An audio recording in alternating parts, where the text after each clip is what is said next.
পেয়েছি। এটা ওপেন করবো কিভাবে? সিলেক্ট করবো, মাউসের রাইট সাইডে ক্লিক করবো, ডাবল ক্লিক করবো, একসাথে ডাবল ক্লিক করলে ওপেন হবে। চলে আসছে। এখন আমি কি শিখলাম? হেডার শিখলাম, ফুটার শিখলাম, পেজ সেটআপ শিখলাম, প্রিন্ট প্রিভিউ শিখলাম, সেভ শিখলাম। কথা বুঝতে পারছি? তারপর আছে অ্যালাইনমেন্ট। কি আছে? অ্যালাইনমেন্ট। এই যে প্যারাগ্রাফে যে অ্যালাইনমেন্ট শিখছিলাম আমরা, অ্যালাইনমেন্ট থেকে আছে top, bottom, left, centre. Top মানে কি? উপরে। বটম মানে কি? নিচে। লেফট মানে কি?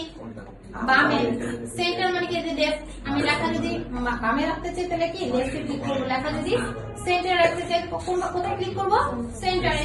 তারপর আছে রাইট। রাইট মানে কি? ডান পাশে। তারপর আছে জাস্টিফাই। জাস্টিফাই এর কাজটা কি বলতো? হ্যাঁ, সবগুলা লেখা যদি অ্যাকুরেট রাখতে চাই, একদম মানে কি বলে একদম মানে সমান সমান রাখার জন্য কি করতে হয়? জাস্টিফাই। জাস্টিফাই কাজটাকে আবার দেখাইতে হবে আমাদের। যাবো আমি কোথায়? যে কোনো একটা কিছু আমি একটা কি কপি পেস্ট করবো, যে কোনো একটা ডকুমেন্ট বা কোনো লেখা এখান থেকে সার্চ করি।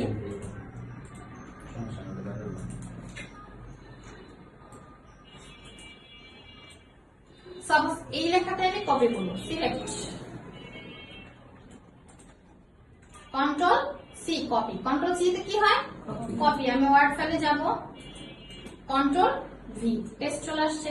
এখন এটা কি জাস্টিফাই আছে না নাই? নাই। জাস্টিফাই কিভাবে করবো? আগে সিলেক্ট করবো, তাই না?